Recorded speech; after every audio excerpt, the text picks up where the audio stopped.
Kiprah Desa dimanapun Anda berada. Dengarkan Kiprah Desa RRI Makassar. Pertanian organik atau yang biasa kita kenal dengan pertanian sehat ramah lingkungan. Mulai dari proses budidayanya sampai panen itu tidak menggunakan bahan kimia apapun. Setiap hari pukul 19.30 waktu Indonesia bagian Tengah. Pro 1 RRI Makassar.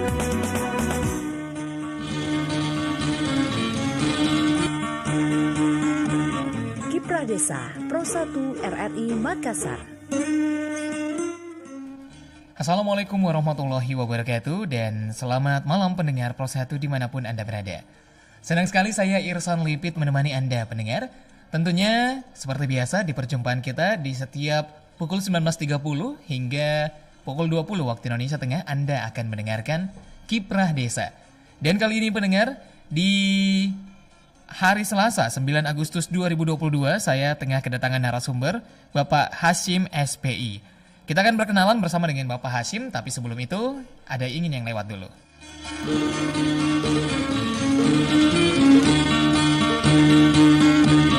Kiprah Desa Pro 1 RRI Makassar. Harapan kami agar pelaku utama budidaya di Parangloy khususnya bisa mengembangkan budidaya udang windu. Sebelumnya tahun 70-an ini mangrove habis ditebang oleh masyarakat. Ini adalah bibit yang telah menjalani proses pengujian dan ditandai dengan pemberian label mutu bibit.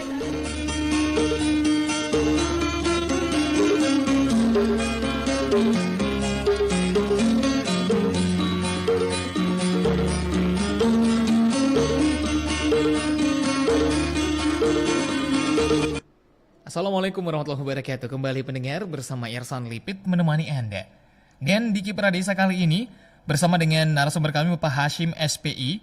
Beliau adalah Luhkan Kabupaten Takalar dan juga Satminkal BRPBAP 3 Maros. Dan juga kita sekarang juga bersama-sama dengan beliau. Untuk kali ini akan membahas seputar tentang penumbuhan dan pembinaan koperasi perikanan. Mungkin saya coba menyapa beliau dulu ya. Assalamualaikum warahmatullahi wabarakatuh dan selamat malam Pak Hashim. Ya, Waalaikumsalam warahmatullahi wabarakatuh dan selamat malam Pak. Iya. Apa kabar Pak Hashim? Sehat Ciki? Alhamdulillah sehat walafiat Pak. Alhamdulillahirrahmanirrahim. Pendengar menarik karena pembahasan kita kali ini adalah penumbuhan dan pembinaan koperasi perikanan. Nah tentunya akan ada pembuka dari Pak Hashim yang akan disampaikan kenapa sih pentingnya untuk penumbuhan dan pembinaan koperasi perikanan. Tabe, saya persilahkan. Ya. Assalamualaikum warahmatullahi wabarakatuh. Yang terhormat Pak Ihsan dari Studio RRI Makassar. Yang terhormat Bapak Kepala Balai Riset Perikanan Budidaya Air Payo dan Penyuluhan Perikanan Maros, Bapak Dr. Andri Indrajaya Asad SPI MSI, Bapak Anton Mulyaman SH dari Balai Riset Perikanan dan Penyuluhan Perikanan Maros, Ibu Koordinator Penyuluh Perikanan Kabupaten Takalar dan seluruh teman-teman penyuluh Kabupaten Takalar, Bapak Ibu pada Koordinator Susat Mingkal Maros. Alhamdulillah kita panjatkan kepada Allah Subhanahu wa taala bahwa pada malam ini saya hadir di acara Kiprah Desa. Saya Hashim Luhkan Kabupaten Takalar akan menyajikan penumbuhan dan pembinaan koperasi perikanan. Materi ini penumbuhan koperasi bagi pelaku utama dan pelaku usaha sektor kelautan dan perikanan adalah salah satu amanah yang ada dalam pedoman kerja penyuluh perikanan, sehingga memerlukan suatu sinergitas untuk tumbuh dan berkembangnya suatu koperasi yang bergerak di sektor kelautan dan perikanan mendukung peningkatan produksi perikanan, kesejahteraan para pelaku utama dan pelaku usaha kelautan perikanan dan masyarakat.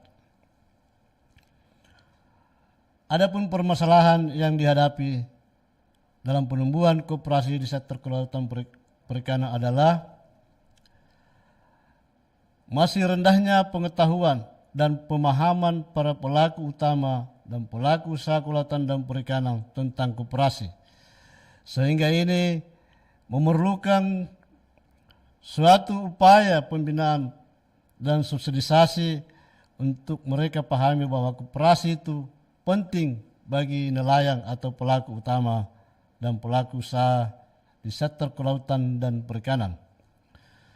Yang kedua, masih banyaknya pemilik modal yang memberikan pinjaman kepada pelaku utama dan pelaku usaha dengan mudah tanpa ada jaminan walaupun dengan bunga yang sangat tinggi.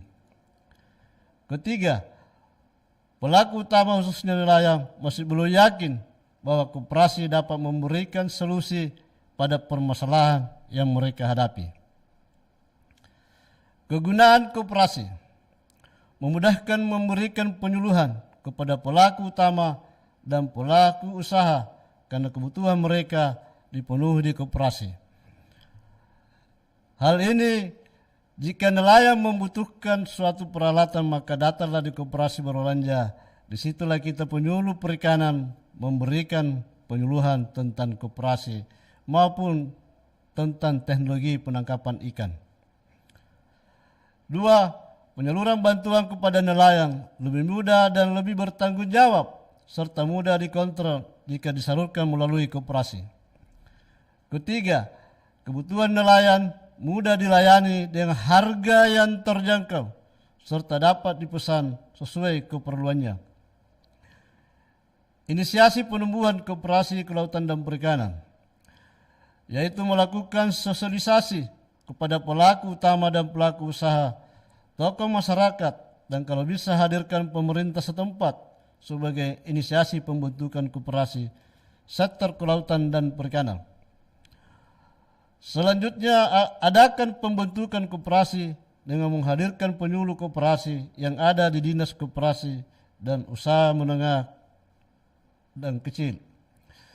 Ketiga, kalau sudah ada kesepakatan dan koperasi sudah terbentuk dengan sesudah pengurusnya, selanjutnya semua berkas pembentukan kita inisiasi untuk penetaris dalam rangka penerbitan badan hukum dan kelengkapannya dari Kementerian Hukum dan HAM. 4. Setelah badan hukum sudah terbit, selanjutnya kita inisiasi untuk penerbitan tanda daftar perusahaan, nomor induk berusaha atau NIP, SIUP dan isi usaha lainnya. 5. Setelah kelengkapan administrasi sudah lengkap, kegiatan selanjutnya melakukan fasilitasi untuk mengakses modal usaha, baik pinjaman maupun dana stimulan untuk pengembangan koperasi. Kegiatan pembinaan. Selanjutnya dilakukan pembinaan secara terencana dan terukur. Hal ini dimasukkan untuk mengetahui perkembangan kemajuan koperasi, baik sisi pelayanan maupun perkembangan modal usaha serta omset yang dicapai.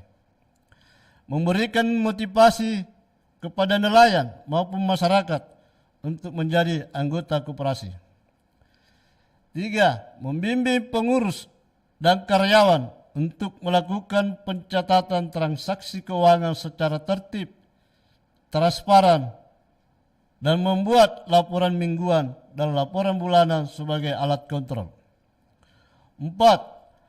Fasilitasi akses modal ke pihak ketiga untuk menunjang kebutuhan usaha dalam melakukan ekspansi usaha serta membangun kemitraan dengan stakeholder.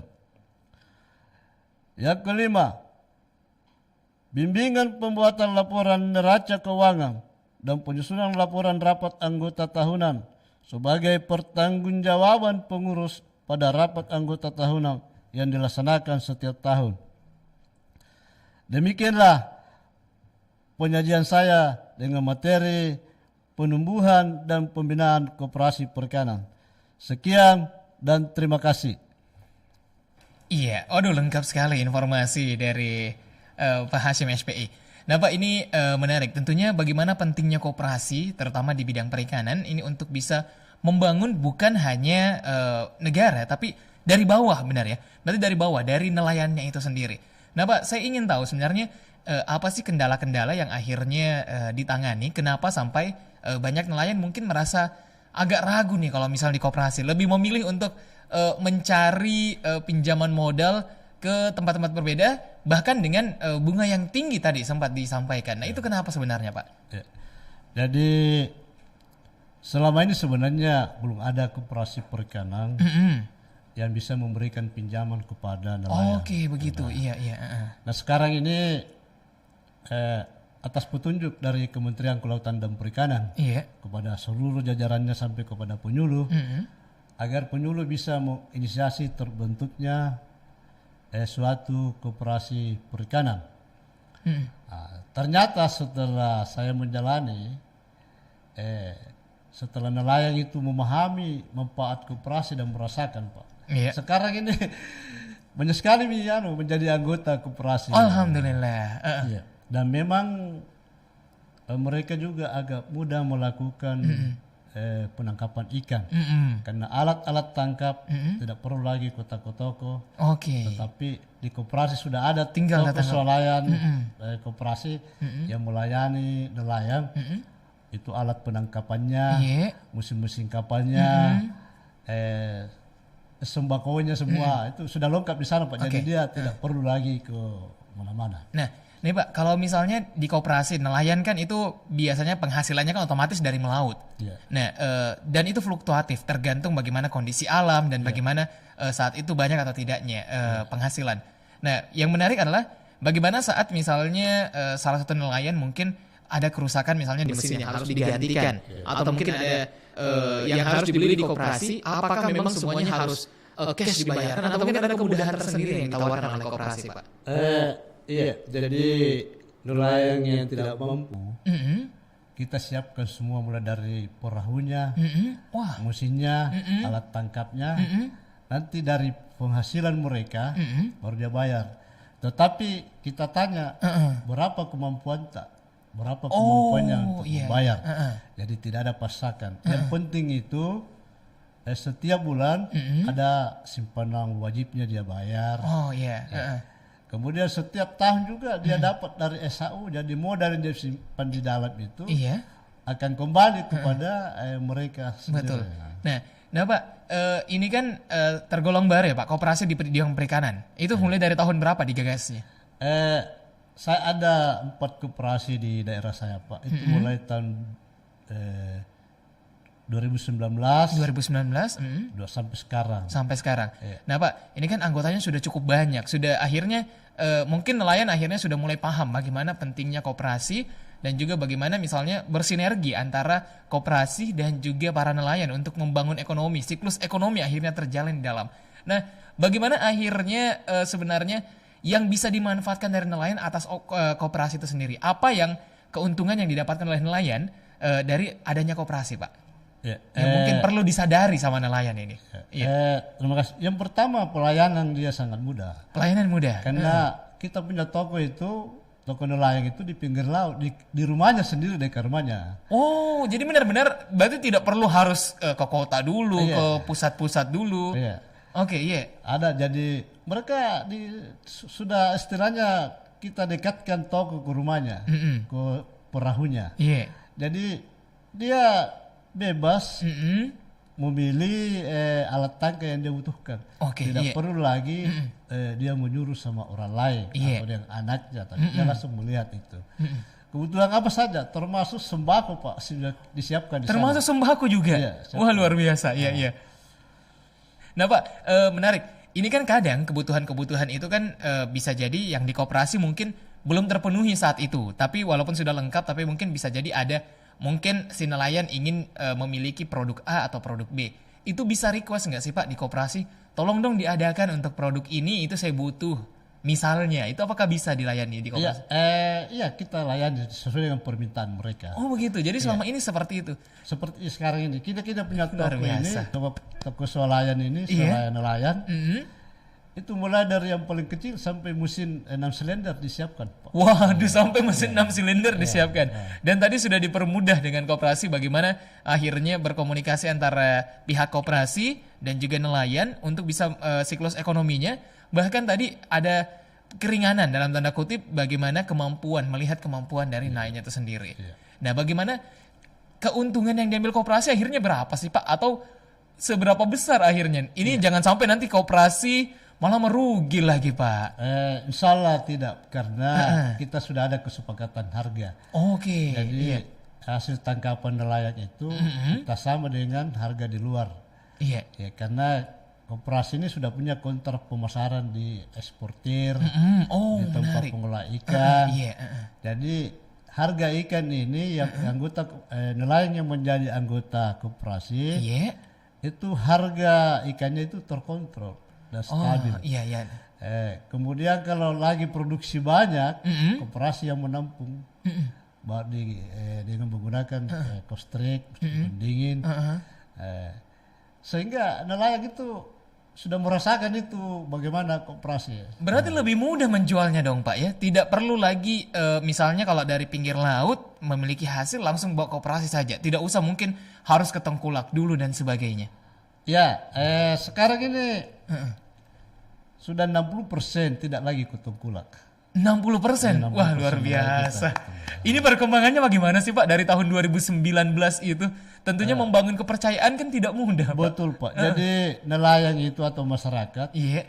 nanti dia melihat baru dia percaya. Betul iya. Ini yang kita buktikan bahwa koperasi ini, koperasi perikanan ini sangat bermanfaat Iya. bagi pelaku usaha atau bagi nelayan. Tadi disinggung persoalan ikannya. Iya. Dia tidak perlu lagi repot karena baru mau keluar kita sudah pastikan ini sekian kilo dia bisa dapat. Iya. Sudah siapkan uangnya. Oh, jadi seperti itu. Sudah siapkan semua uangnya jadi. Waduh. Koperasi ini tidak ada tidak pinjam, artinya barangnya nelayan dan Iya. kita tidak pinjam, langsung kita cash. Mm-mm. Kenapa? Itu dalam rangka memberikan motivasi bagaimana nelayan-nelayan lain menjadi anggota koperasi. Dan perkembangannya Pak, awalnya kita 20 orang saja. Hanya 20 orang? 20 orang. 2019 itu? 2019. Sekarang sudah lebih 200 Pak. Waduh. 200 aktif. Peningkatannya sampai 100% lebih ya Pak ya? Aktif, Pak, iya. Luar biasa. Nah Pak, ini menarik. Nah, selama di koperasi ini perkembangan yang ternyata cukup positif dan juga kepercayaan warga nelayan kepada koperasi itu sangat baik.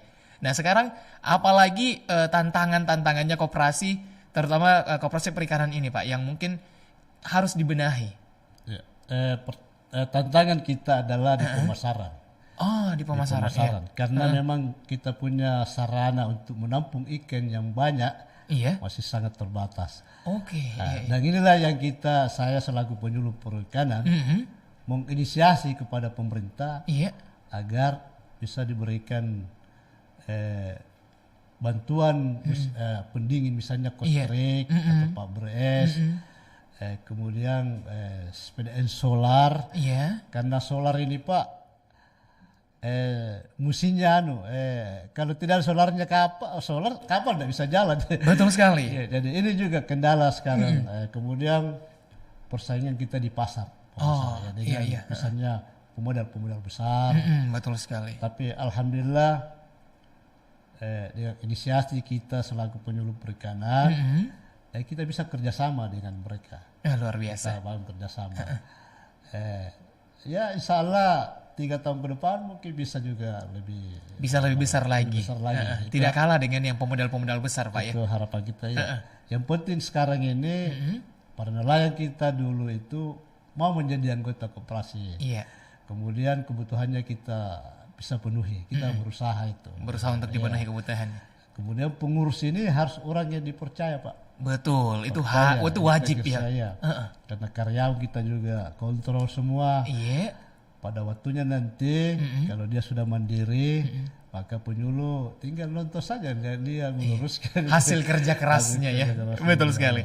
Nah Pak, penyuluh yang memang basicnya adalah perikanan, akhirnya diembankan suatu tugas yang tidak mudah, mengatur bisa saya bilang akhirnya terjun ke dunia ekonomi nih Pak. Nah, sebagai Bapak tahun 2019 jadi bisa saya bilang salah satu perintis di awal-awal nih timnya Bapak juga. Nah, itu bagaimana itu Pak? Dari yang tadinya urus ikan, tadinya urus bagaimana mengeluarkan ide-ide untuk mengembangkan suatu produk-produk terbaru atau olahan terbaru dari ikan, tiba-tiba dapat tugas untuk mengelola koperasi yang tentunya berbeda sekali. Jadi Awalnya itu Pak, dari pembina kami dari Kementerian Kelautan dan Perikanan, Iya. melalui Balai Riset Perikanan Budidaya dan Penjualan Perikanan Maros, Iya. itu menganjurkan atau memberikan tugas kepada para penyuluh untuk menginisiasi terbentuknya koperasi. Nah, di situ kita dikasih pengetahuan, kita dikontrol juga dari balai, kepala balai, bagaimana koperasinya.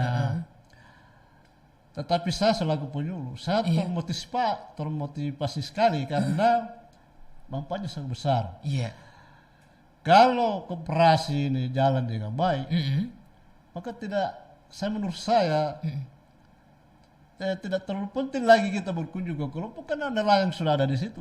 Iya, betul Kalau sekali. di kelompok tidak ada tokonya, nelayan tidak kesana. Iya, betul sekali. Tapi Iya, kalau koperasi dilengkapi dengan sarana prasarana penangkapan, pemasaran, justru data sendiri Pak. Iya. Data sendiri. Dan saya sangat rasakan. Nah itu sangat dirasakan. Dan Pak, ngomong-ngomong tentang koperasi sendiri ini kan di Takalar ya Pak? Bapak bagian Takalar. Iya. Bagaimana dengan wilayah lain Pak? Apakah sudah mulai ada koperasi juga atau mungkin baru Takalar? Kalau saya lihat di data yang ada di balai, Iya. sudah ada juga di Sudah ada juga. Waduh. Saya bawa contohnya seperti ini. Ini kalau bikin begini ini ada profilnya, ini nelayan tertarik suka dengan gambar-gambar. Iya. Boleh ditunjukkan ke kamera mungkin Pak ya, yang sebelah sini. Kamera sini Pak. Nah betul sekali. Nah itu dia, ini ada profil koperasi Berkah Tompok Galesong. Waduh, lengkap sekali. Tentunya di dalam itu ada bagaimana tim dan juga kegiatan-kegiatan yang dilakukan dan juga berbagai macam kegiatannya. Boleh dibuka sedikit nggak Pak? Isinya ada apa saja sih, mungkin buat contoh juga buat penyuluh-penyuluh lainnya. Jadi, untuk bisa membuat profil-profil seperti ini? Ini ada sertifikat dari Kementerian Hukum dan HAM. Nah itu bagus tuh Pak. Nah kelihatan di kamera Pak. Ini ada. Itu apa lagi tuh Pak? Profil koperasinya ini, sisinya semua. Kemudian dia memiliki 12 izin usaha. Waduh. Semua dari Kementerian Hukum dan HAM. Ada 12 izin usaha? Ya ada. Waduh, luar biasa. Karena lengkap. Regulasi sekarang Pak. Iya. Setiap usaha jenis usaha beda izinnya. Oh begitu. Misalnya, iya. Bisnis pengadaan mesin. Iya. Itu punya izin tersendiri. Oke. Kemarin kita dapat lagi izin usaha untuk menyalurkan kayak oli kapal, BBM. Itu. Kemudian ada lagi perdagangan besar ekspor. Kita sudah punya izin semua. Berarti resmi dong, ini benar-benar resmi, sesuai dengan aturan berarti Pak ya? Ya, sekarang ini Pak kalau mengurus ini mahal. Iya. Mahal. Ini kemudian lama karena di Menkumham semua. Betul. Nah, lengkap semua ya. Jadi untuk Anda yang masih ragu, terutama mungkin warga-warga nelayan di Kabupaten Takalar yang belum bergabung di koperasi, kayaknya tidak perlu ragu lagi karena bagaimana banyaknya surat-surat izin yang sudah diurus, juga bagaimana manfaat-manfaat yang bisa diterima. Tadi 60% sudah bergabung, berarti 40% lagi Pak ya. Semoga mungkin 2-3 tahun ke depan bisa 100% semua bergabung bersama dengan koperasi di Kabupaten Takalar. Iya, insya Allah. Nah Pak, sedikit kembali membahas tentang koperasi nih Pak. Waduh, saya mungkin menyapa juga nih, ada di media sosial yang sudah masuk Pak, di media sosial Facebook. Ada Ibu Rismayanti, katanya mantap Pak Bos, penyuluh andalan Kabupaten Takalar. Ya. Terus juga ada dari Enterprise di sini, Pro 1 RRI Makassar, mantap katanya. Ada Ibu Asni Gali Muslimin, mantap Pak, salam penyuluh perikanan. Menariknya tema mana ini? Temanya sangat tidak mudah mendirikan koperasi perikanan. Izin bertanya Pak, berapa modal awal untuk mendirikan koperasi nelayan? Apakah modalnya dari kelompok nelayan itu sendiri atau ada subsidi dana awal dari pemerintah? Nah, menarik pertanyaannya Pak Tabe. Iya, terima kasih. Kalau modalnya itu murni dari simpanan pokok anggota dan simpanan wajib. Iya. Kemudian karena kalau tidak ada itu simpanan tidak bisa terbit akte notarisnya, akte badan hukumnya Pak. Oh begitu. Jadi harus ada menjadi satu persyaratan. Kemudian ini modal tiap bulan ini masuk. Iya.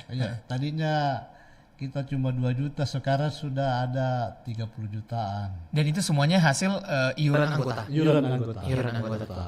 Kemudian kita punya omset per hari sekarang ini sudah mencapai sampai 80 juta per hari. Wah, Karena kita sudah menjual ikan 2 ton sampai 6 ton per hari. Kalau lagi musim banyak, jadi tidak ada persoalan, tinggal mengorganisasi saja ini para nelayan. Iya. Dan harus kita jaga adalah kepercayaan. Iya. Kepercayaan ini yang harus kita jaga baik karena ini milik masyarakat. Iya, betul, menarik sekali. Nah Pak, untuk menjadi anggota berapa per bulan yang harus disetorkan oleh anggota koperasi, Pak? Ya, sesuai dengan keputusan rapat anggota tahunan, simpanan pokok itu 500.000 500.000 per bulan. per orang. Per orang per bulan. Ya, simpanan wajib sementara 50.000 per orang. Oke. Kemudian ada simpanan sukarela, itu terserah mau berapa. Iya. Kemudian simpanan sukarela ini kalau misalnya anggota mau tarik kapan saja. Oh, sukarela bisa ditarik kapan Bisa saja. ditarik kapan saja. Oke. Iya. Kalau yang lain kecuali mau mundur bisa tarik. Oh, jadi kalau mundur baru bisa ditarik kayak simpanan pokok. Simpanan wajib. Simpanan wajib itu boleh ditarik kalau mundur. Iya, Pak. Tapi kayaknya enggak deh, Pak. Banyak keuntungan yang bisa Banyak didapatkan. keuntungan karena nelayan kita yang tidak misalnya dia sakit, Iya. dia ada kapannya, dia terbantu. Di sini kita perbaiki, kita layani dia. Oke, iya. Betul sekali. Nah Pak, bagaimana peran koperasi? Ini kan seperti kita tahu bahwa teman-teman yang ada di nelayan di pinggiran itu kan kadang akses kemana-mana agak susah nih Pak. Mungkin butuh effort lah, butuh usaha yang cukup besar. Nah koperasi apakah memfasilitasi itu sendiri? Mungkin ada ide untuk memperbaiki jalan dan sebagainya. Apakah sampai ke situ atau tidak sih Pak? Untuk sementara baru petunjuk-petunjuk yang diberikan kepada koperasi Pak. Oke. Tetapi di Kementerian Kelautan dan Perikanan ada namanya BLU, Lembaga Pengelola Modal Usaha Kelautan dan Perikanan. Iya. Koperasi ini sudah mendapat pinjaman dari sana sebanyak 700 juta. Wah, luar biasa. Luar biasa sekali. Dan itu pemanfaatannya untuk apa Pak ke depannya? Itu sekarang sudah kita gunakan untuk membeli ikan. Oh, jadi seperti itu. Membeli Iya. mesin, membeli alat tangkap, baru jual lagi. Berarti diputar dana itu Pak ya? Diputar karena memang ini dana pinjaman, jadi kita bayar juga kembali. Betul. Oke, menarik sekali. Waduh, saya nggak terasa Pak sudah lewat 56 menit ini. Ngobrol tentang koperasi ternyata sangat menyenangkan seperti ini. Bagaimana usahanya Pak Hasyim bersama dengan tim untuk membangun. Ya tentunya di sisa menit terakhir ini Pak, 3 menit lagi. Mungkin singkat saja nih Pak. Apa yang ingin disampaikan Bapak kepada pemerintah atau mungkin kepada pendengar kita lainnya seputar tentang ini, Tabe? Ya, terima kasih Pak. Yang pertama, mohon pemerintah memberikan fasilitas dalam pengembangan koperasi, terutama sarana prasarana, kemudian permodalan, dan masyarakat. Mari kita sama-sama membangun koperasi, mari kita ajak masyarakat kita untuk menjadi anggota koperasi karena manfaatnya sangat besar Pak, sangat besar. Saya kira itu yang bisa saya sampaikan Pak. Iya. Terima kasih. Jadi jangan ragu untuk berpartisipasi menjadi anggota kelompok koperasi perikanan karena akan banyak sekali manfaat yang akan diterima. Lewat 58 menit dari pukul 19 waktu Indonesia Tengah ini sangat tidak terasa ternyata obrolannya kita Pak. Semoga usahanya Bapak untuk bisa memajukan para nelayan itu bisa berjalan lancar tanpa kendala apapun. Dan kalaupun ada kendala bisa tetap bekerja sama, saling bersinergi untuk bisa menyelesaikan masalah-masalah yang ada terutama untuk teman-teman nelayan. Kembali menyapa buat yang baru saja bergabung di media sosial kami di Facebook. Ada Naharuddin Mali. Terima kasih banyak. Ini komentarnya mungkin Irsan tidak bisa bacakan karena sudah lewat 58 menit. Terus juga ada Syaida Safira. Mantap, semangat Bapak Penyuluh. Kalau Pak Naharuddin Mali tadi untuk pengembangan dan pengelolaan koperasi harus peran aktif seluruh pihak yang terlibat yaitu anggota koperasi dan pengurus. Koperasi itu oleh anggota dan untuk anggota. Sukses katanya Pak. Ya luar biasa. Terima kasih banyak untuk Anda pendengar dan juga yang menyimak kami dimanapun Anda berada, di media sosial, mendengarkan kami dimanapun berada. Kami berdua pamit undur diri. Terima kasih banyak sekali lagi Pak Pak Hashim SPI sudah sempat hadir mencerahkan kita ternyata bagaimana pentingnya koperasi perikanan dan bagaimana majunya koperasi perikanan yang ada di Kabupaten Takalar. Semoga bisa dicontoh sama seluruh kabupaten yang ada di Indonesia dan bisa menjadi salah satu ujung tombak juga untuk para nelayan untuk mendapatkan hasil yang lebih baik dan perekonomian yang lebih baik ke depannya. Kita pamit, Pak. Wassalamualaikum warahmatullahi wabarakatuh. Assalamualaikum.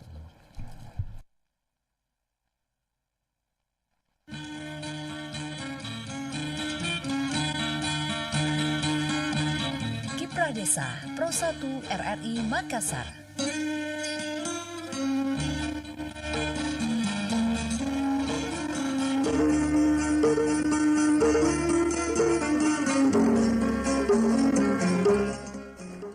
Pendengar Pro 1 RRI Makassar, tepat di pukul 20 waktu Indonesia Tengah, waktunya Anda akan mendengarkan Warta Berita dari Pro 3 Jakarta.